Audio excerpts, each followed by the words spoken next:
love travelling by train. It's one mode of transportation that allows you to move about, to meet other passengers, talk over a meal or a few drinks, maybe even get some sleep.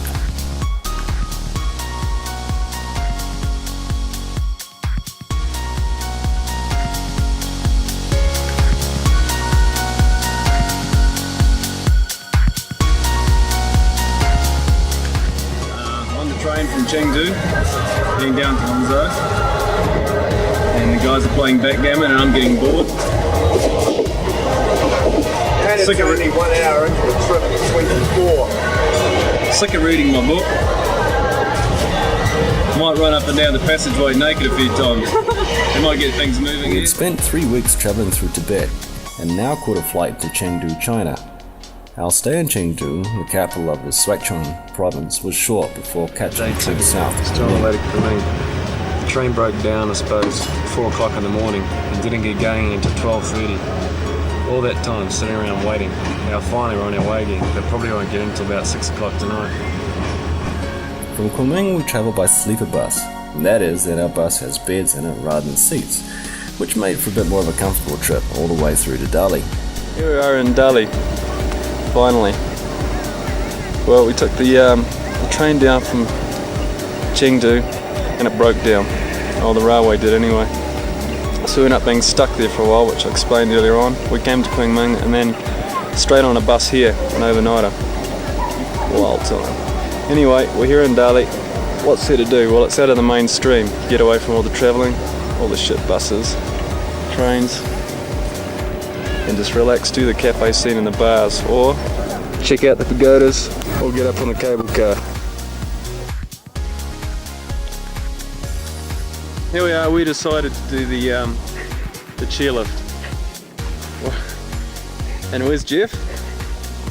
I don't see him here. No, Jeff is doing the solitary attempt. Another activity that's popular if you're visiting Delhi is to take the chairlift up into the Kangshan Mountains, or if you're feeling a little cheap, you can walk. At the top, rewarded with fantastic views.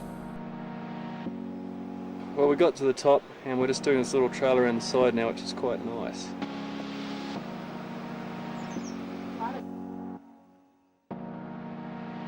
Tiger Leaping Gorge Trek near Xi'an is one of the finest treks through some of the most naturally diverse landscape China has to offer.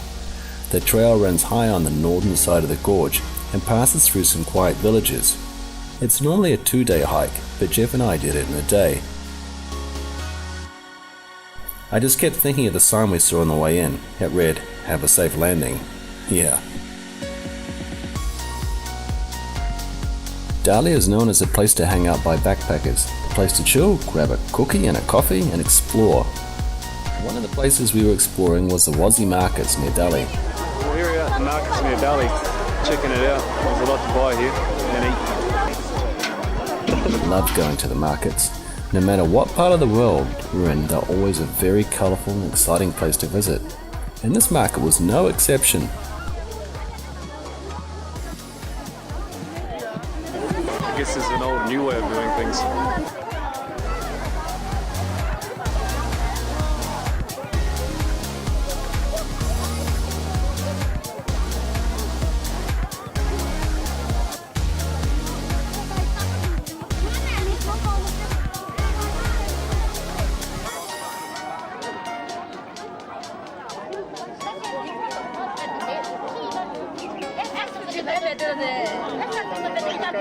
Take those piggies to market.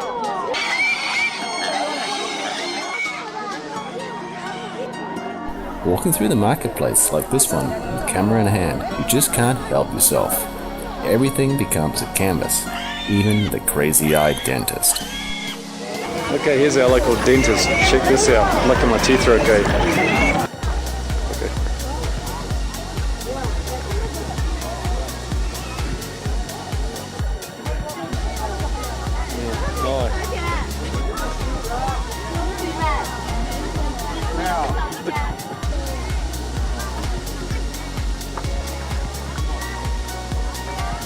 These guys are really happy about it.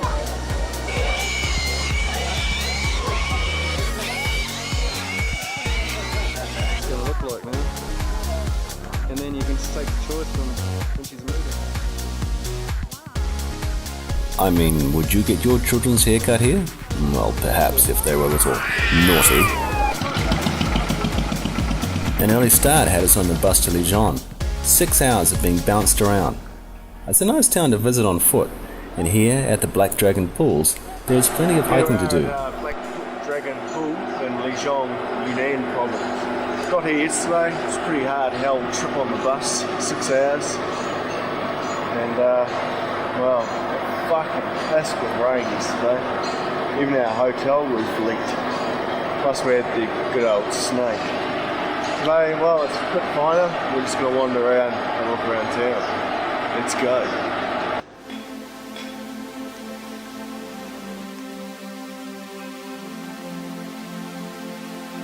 Arriving back in Kunming, which is the largest city in the Yunnan province, and as its capital, we headed to the West Pagoda, where Jeff decided to get a haircut while I watched the locals play Mahjong. Holy crap, talk about a close shave. Here we are. We're about to get a shave and then trimmed up. We're at the West Pagoda. So I was going to give it a go. Later that night, we met some local Chinese lads, and we sat around drinking beer and smoking cigarettes. Not that I smoke at all, but I do speak good Chinese when I'm a little drunk. Jeff's going to end up looking like Forrest Gump with us. Well, how is this Forrest Gump? Roughly 120 kilometers east of Kunming is the Stone Forest. It's a seemingly endless collection of stone towers, spires, and oddly shaped monoliths. Stone Forest. Made it in after jumping over the fence. Excellent. Yeah, it's not that nice today. It rained all the way here, but it should be alright. On the way there, we met a guy called Raphael. He knew a back way into the Stone Forest. Well, that is, over the fence, thus bypassing any entrance fees and security. Truly budget backpacking.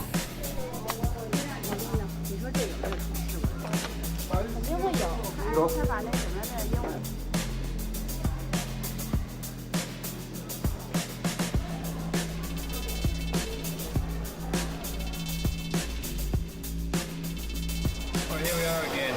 This time en route from Kunming to where the hell are we going? Chengdu.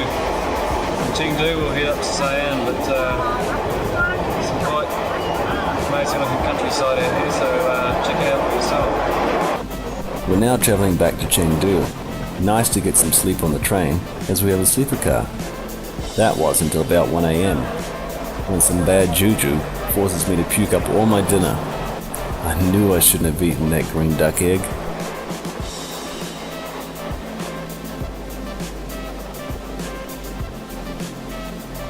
Here we are on the train. We've been going just on 6 hours now. Not a bad trip. Sick of the tunnels though, and who really wants to be going into them? Speaking of which, here comes another one of those bloody tunnels. As you can see, it's going to go dark very soon. In a minute. There it is.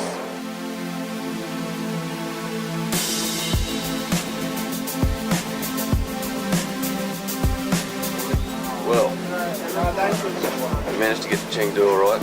Explored the train straight to Xi'an in the afternoon. So we had a look around the shops and we just slept the night.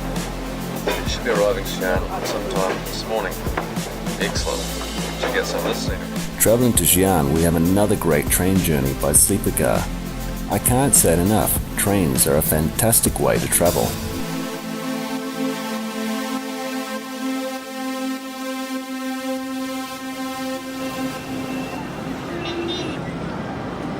Is it on? Yeah. Oh, it's on. Hello. There we are in Xi'an. Finally made it. Hell bus ride, train ride. Here's the bell tower. Just been told it's 600 years old. It's not that fantastic, but hey. Made in New Zealand? Japan. Japan. This is our friend. He's giving us a guided tour by the looks of it now. Excellent. We are at the Museum of the Terracotta Warriors. Came out here about lunchtime. We've done it in 2 hours. cost us 85, which we're both spewing about. That's the Chinese way. Charge triple for foreigners. Doing pretty good. Haven't been able to video anything or take any photographs. They want to sell us postcards or photographs of their own. Shit happens. But it was excellent. While in Xi'an, a visit to the Great Mosque is worthwhile. It's one of the oldest, largest, and best preserved Islamic mosques in China. Back in Xi'an at the Great Mosque. This has to be the biggest mosque in all of China. And we're going to go. Islam was introduced into the northwest China by Arab merchants and travellers from Persia and Afghanistan during the mid-7th century. Some of them settled down in China and married women of the Han nationality.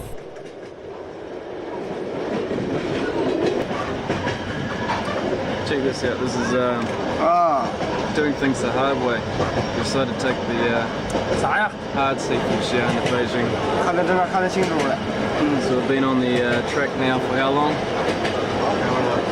16 hours. 16 hours sitting in this seat. Not getting much sleep. But yeah, hard out. My mates here just finished up a feed of pig trotters, duck eggs, and fuck knows what else. And we tried to upgrade to sleep last night. We got quite something absorbent. Where's the dog? All I can say is we've been here for 16 hours. I smell like shit. I feel like shit. I want to fucking sleep.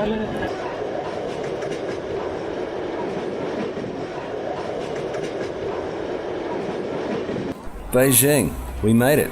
It is the capital of the People's Republic of China and one of the most populated cities in the world. Beijing is the second largest Chinese city by urban population after Shanghai and has been the political centre of the country for much of the past 8 centuries. Here we are, Tiananmen Square, Beijing. Finally made it here after 20 hours on a stupid fucking hard seat, but we made it. Well, what to do besides wandering aimlessly around Tiananmen Square? A trip to the Forbidden City was in order, I believe. The Forbidden City was the Chinese imperial palace from the Ming dynasty to the end of the Qing dynasty. It is located in the center of Beijing, and for almost 500 years it served as the home of the emperors and their households, and was the political center of the Chinese government. That's the Forbidden City courtyard. It holds up to 100,000 people. Behind me is the Supreme Harmony Gate, which we just walked through to get here, and we're just going to head up into the city.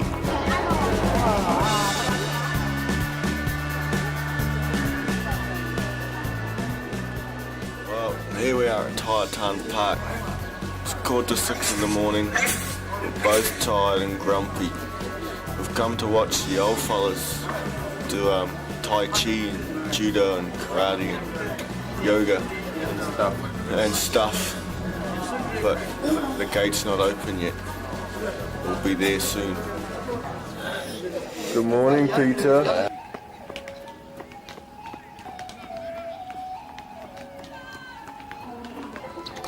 Here we go for some Chinese dancing in the park.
What a great way to recover from a hangover and watch the making of a movie. All I need now is a couch. Back on the movie set again. Maybe we could be stars again.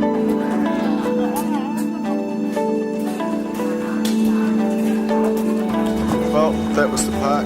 Pretty cool. Well worth getting up at 5:30. Starting cooking. Here we are at a restaurant just down the road from our hotel. We just ordered dinner. That was a mission in itself. But now we're going to video a bit of our chef and what's going to happen. We'll see what turns up. Bon appetit. A favourite of ours was Chinese steamed dumplings. We, or should I say, I could at least eat them by the bucket load. And washed down with some cool refreshing Beijing beer, there was nothing better. Again, he's doing a bit of the old food preparation. Notice the standard meat cleaver. This is the next bit of jiaozi making, rolling the pastry.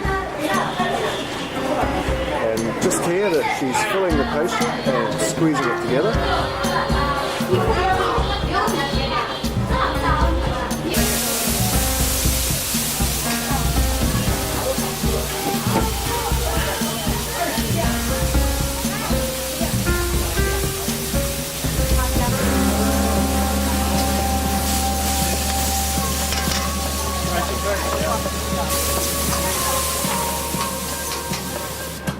This is the end product of the jiaozi, and as we can see, the poo is enjoy.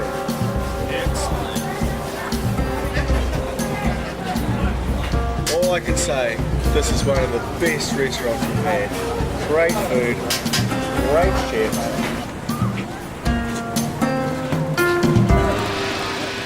Here we are at the Summer Palace. Just got here, it's 3 o'clock. Took us 2.5 hours to get from the city centre to here. Great. We tried to go and do Tiananmen Square and the flag this morning. Got up, it's nice and fine. Got to Tiananmen, it was drizzling.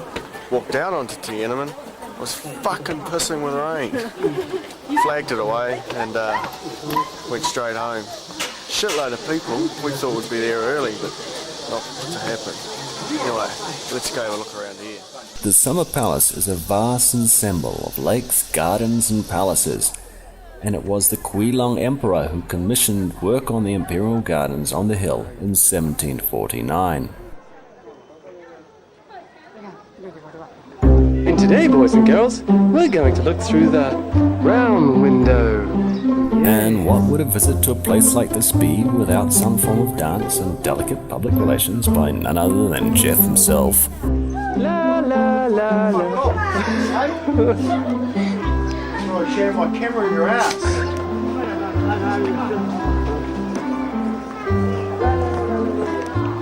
It's Thursday morning, Tiananmen Square. It's 20 to 5 in the morning, 1st of August. We blew it a bit today. It's National Army Day, so there's a shit load of people here. Take a look at this.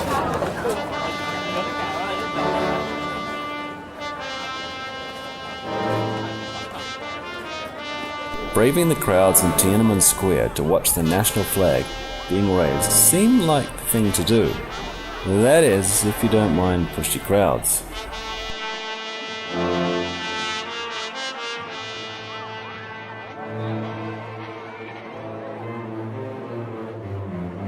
Well, not much to it really. Music plays, flag goes up, and we go back to the hotel. Can I have a beer now?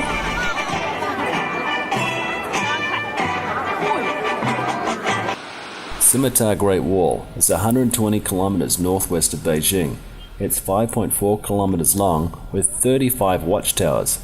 Hanging precariously into the Yangshan Mountains, Scimitar Great Wall is known for its steepness, its ruggedness, and incredible vistas. Here we are, finally, Scimitar, heading up to the Great Wall of China. A bit of a walk to start with. It's quite nice scenery, pity about the weather though. Originally built during the Northern Qi dynasty and rebuilt during the Hongwu years of the Ming dynasty, this section of the Great Wall is the only part of the wall that retains the original features of the Ming dynasty wall. No one told me I had to walk so many stairs. It's hard work. The bricks used to build the walls here were stamped with the date on which they were made and the code numbers of the armies that made them. A large part of this wall hasn't been rebuilt. This is the part we're looking at. The main touristy part up by Beijing apparently looks like Disneyland. So we thought we'd come out and check out some of the real wall. This for me was probably one of the highlights of my journey through China. Here I was finally standing on the Great Wall of China. I mean, this could be seen from space.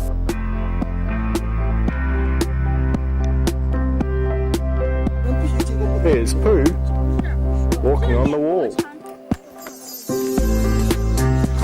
Walking on the wall.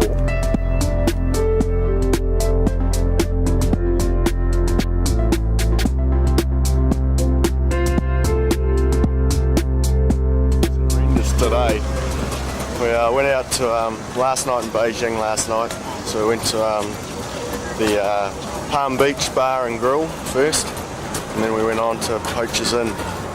Didn't get to Poachers Inn till midnight. Dance the night away. Didn't get home till 4:30 this morning. It's now about 1:30, I suppose, and we're just off to McDonald's to cure that hangover. It's the only thing that will cure it, eh? But not well today. Jeez. But it's a lot clearer today, so we'll come back and video this later. Waiting for that big golden arch to pop up. Look at this piece of shit. Shocking today. McDonald's! I gotta go. Well, that was McDonald's. Had a big scoff. Still feel like shit.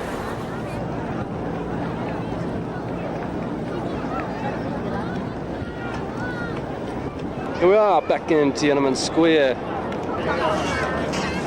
Anyway, we're just going to check out a couple of things and call it quits. Everyone's out flying their kites today. Excellent. And here we have the South Gate, or what is known as the Kunming Gate. And the other one behind it, which I'm not sure what its name is.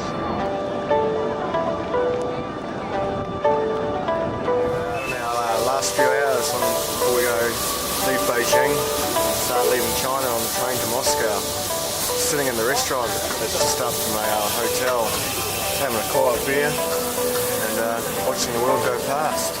Cheers. The Trans-Manchurian. Here we are. This is the Trans-Manchurian.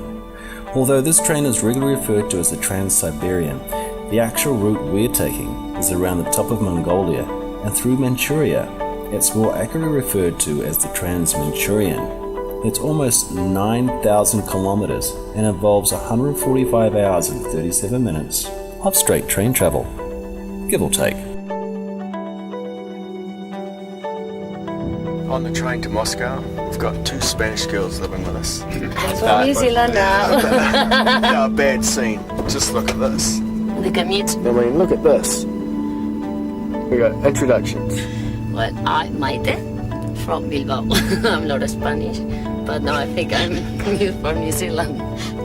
I am Aranza and I am from Ondarroa. I am Basque. Day one on the Siberian, and we're both pretty pissed. Pretty. You're drunk. drunk a lot. I'm not drunk. Anyway, we're having a good time. Just done the introductions. Hey, excellent. I'm on the mad steam train hunt on the Trans-Manchurian. And we're just about to cruise into Harbin, so hopefully we'll find some there. Excellent. So, in order to relieve some of the boredom of such a long journey, we elect to partake in the drinking of beer. Wow, imagine that. Drinking beer. And on a train. I find a steam train because I've seen so many of them, but I can't find one. One when you want one. Harbin with a Moscow conductor and the Kiwi. Excellent.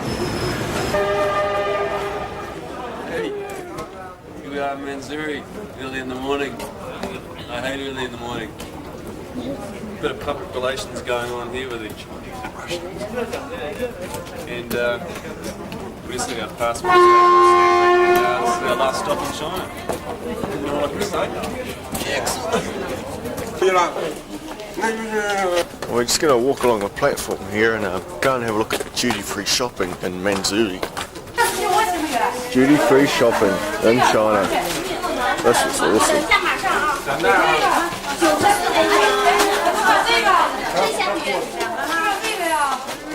Okay, finally we're in Russia. Made it across the border. Passport and customs, no problem. And I get to see a steam train. Excellent. Yay! A real steam train. Wow. So very, very cool.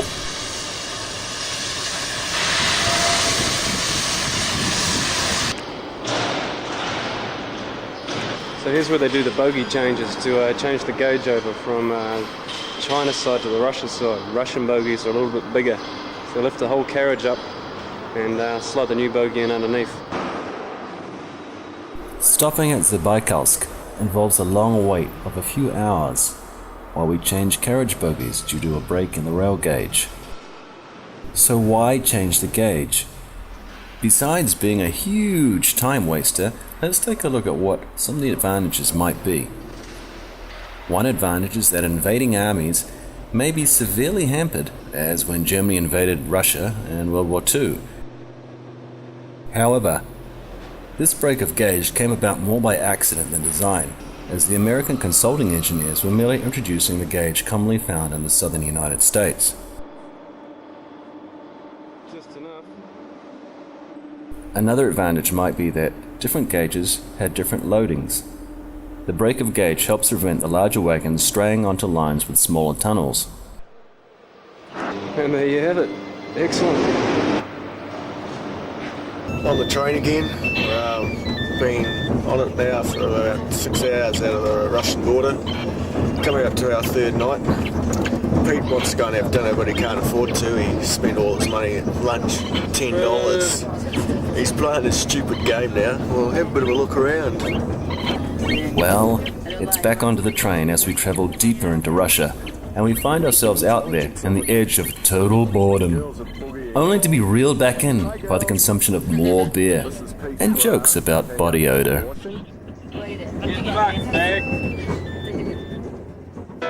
Now traveling into Mother Russia, we struggle to keep track of the changing time zones, as the only notable change is that people begin to look less Asian and more, well, Russian.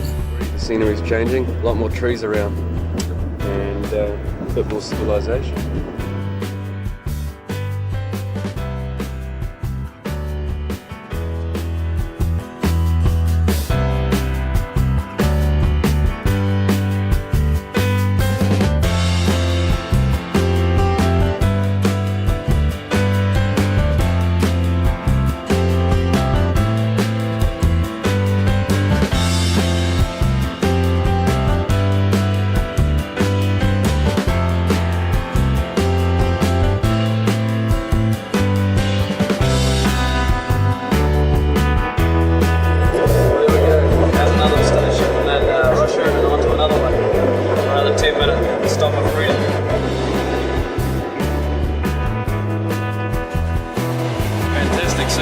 Nothing quite like home, just open fields, a lot of trees.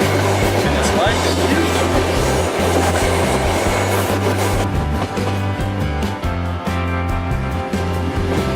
Here we are at Irkutsk. It's about 3 o'clock local time, I think. Not too sure. Can't find a clock around here. But just around the end of this train here, there's a lake. I'll have a look at that. This is poo. I feel it's shit.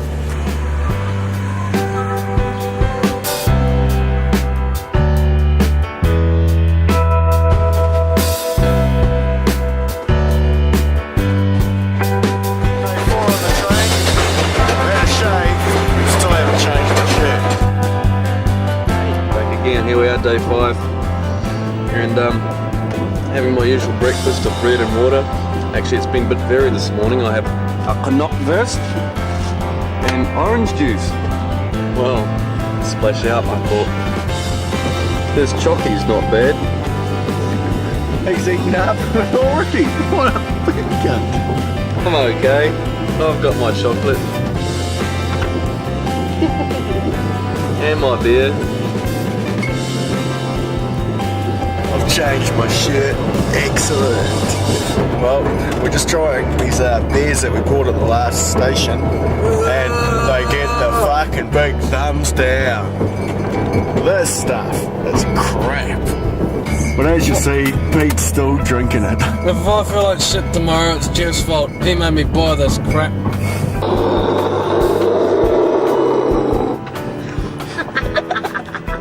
Come on, you girls, you love it.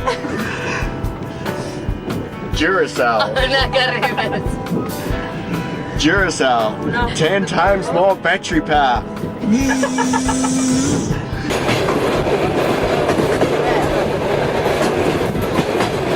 Chocolate spread on this biscuit thing. Have a look at this.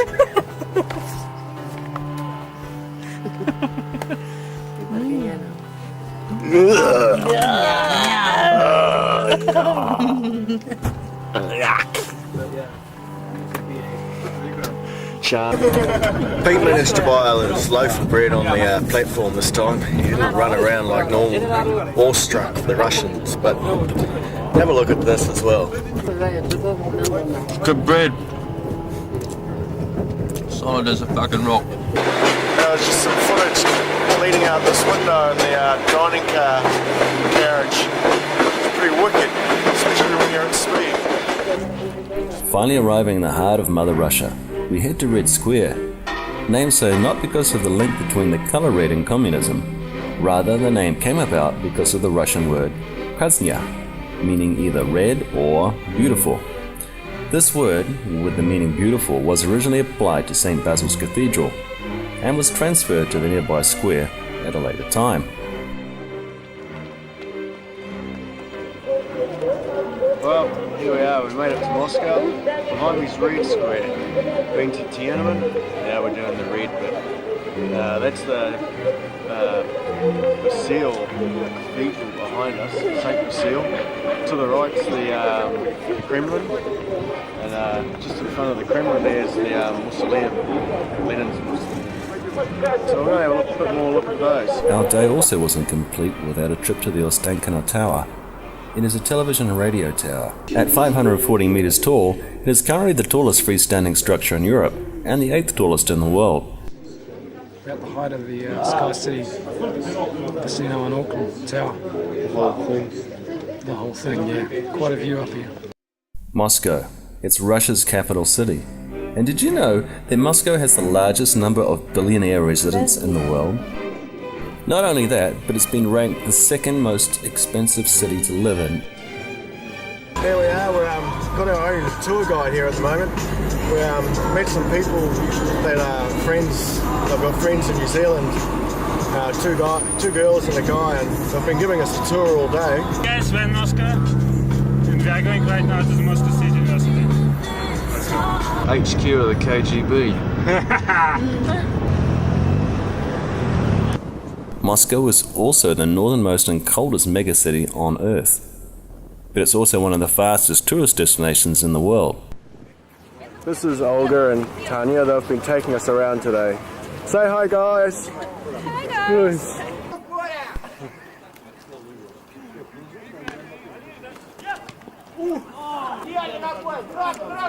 American baseball and Russia. My first introduction in Russia. Okay. Being lucky enough to have our own tour guides in Moscow, we got to see most of the major sites in a day, including a baseball game, Gorky Park, and the Kremlin.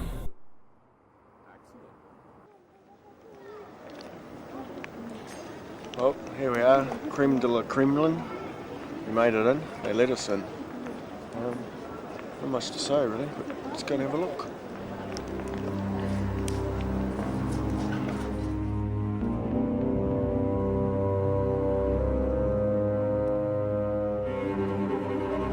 Taking the train north, we head to St. Petersburg. St. Petersburg was founded by Tsar Peter the Great in 1703 and used to be the imperial capital of Russia. In 1918, the central government bodies moved from St. Petersburg, then named Petrogradsky, to Moscow. It's Russia's second largest city after Moscow, with over 5 million inhabitants, and the 4th most populated city in Russia. Here we are, finally, St. Petersburg. Probably one of the nicest cities I've been in. Some definitely fantastic architecture, and we're going to have a look at some of that in the next couple of days. There's a what? There's a bar over there, let's go and have a look. Here we are, second day in St. Petersburg. Again, we just bought tickets for the theatre. We're going to see the Russian ballet tonight. And Jeff's my date.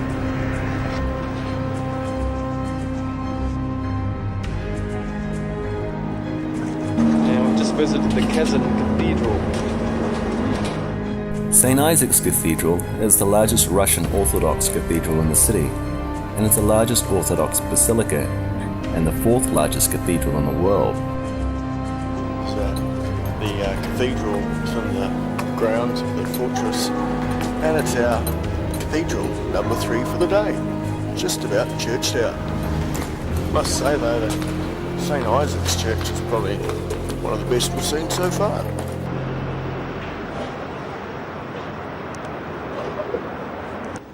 The Peter and Paul Cathedral was built early in the 17th century. It's based inside the famous Peter and Paul fortress.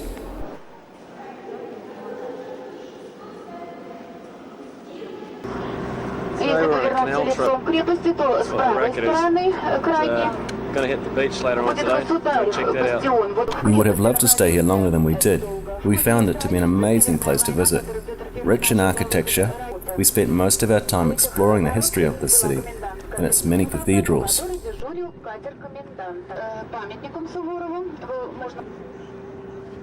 Well, after being all churched out, we spent the rest of the afternoon on the banks of the Neva River before heading out for dinner. And, well, a few more beers. So that was St. Petersburg. 3 days here and could spend a lot longer, I think. It's a beautiful place. That was a sunset from our top of our hostel here. Shifted here this morning. Nice little beer garden.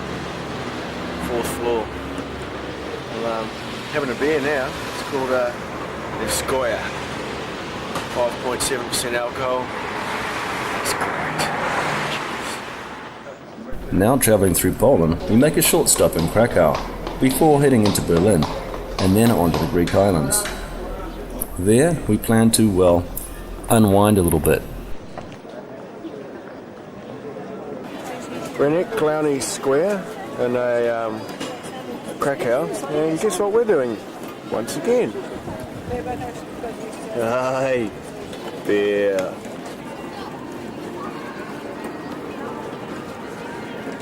Hey, so many hours later.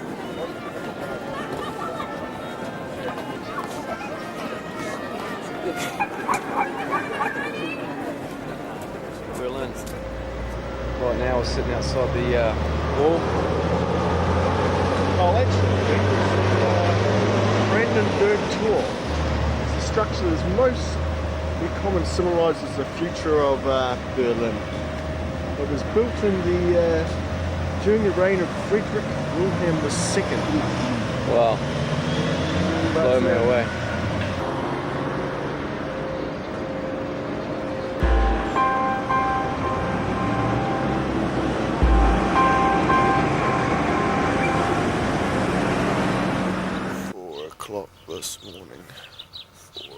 This morning we got here.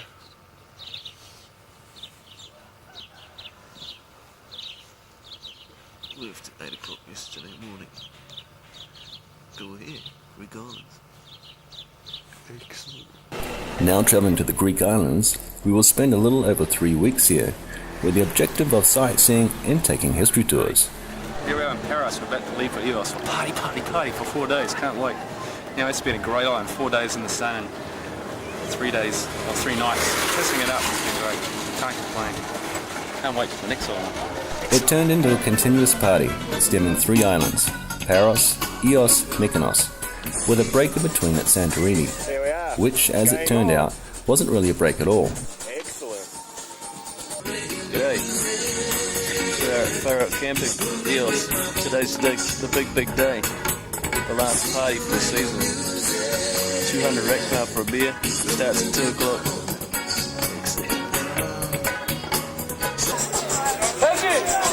All I can say is, game on. Wow.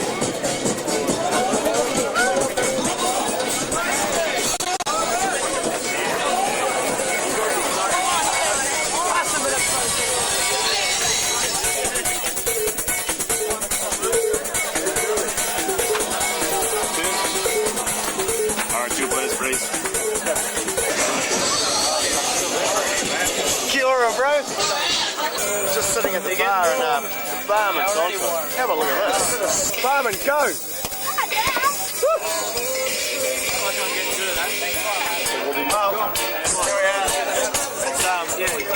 Drunken skunks, look at this. This is crazy. I've had a baby on this one. And all I can say is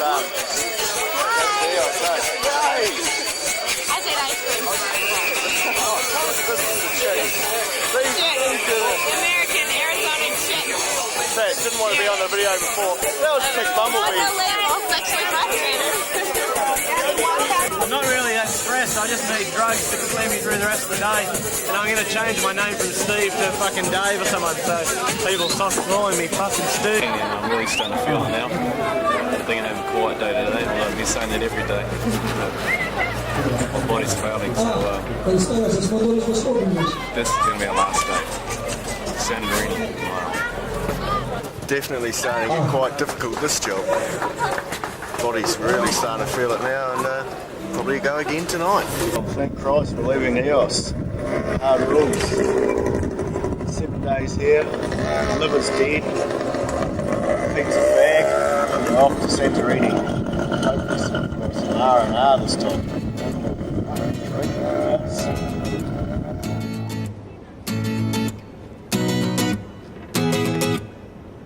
Okay, here we are in Santorini at the winery at the Kamena Russos. Something a few of the vinos, as you do. But not me, man. I'm stinking.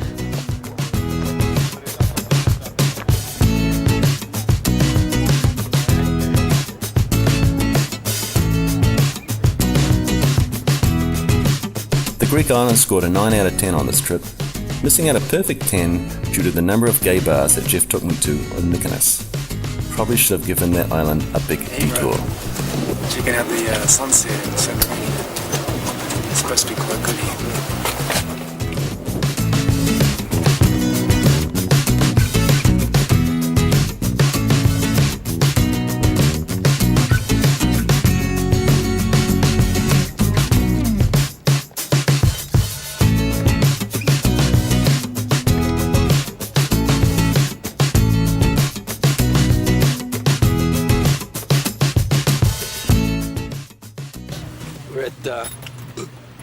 In Munich at the moment.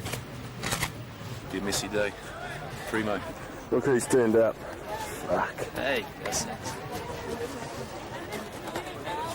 Our journey to England would end in a day or two, but that was not without a stop in Munich, Germany, for the beer fest. How appropriate to end such a long journey by having a few beers with your mates. Not that I'm saying there's any type of theme going on here, it just seemed like a good idea at the time. Anyway, time to sign off. So cheers, or should I say, Prost!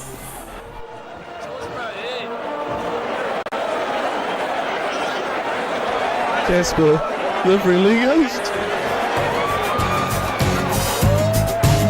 Just spreading himself around there.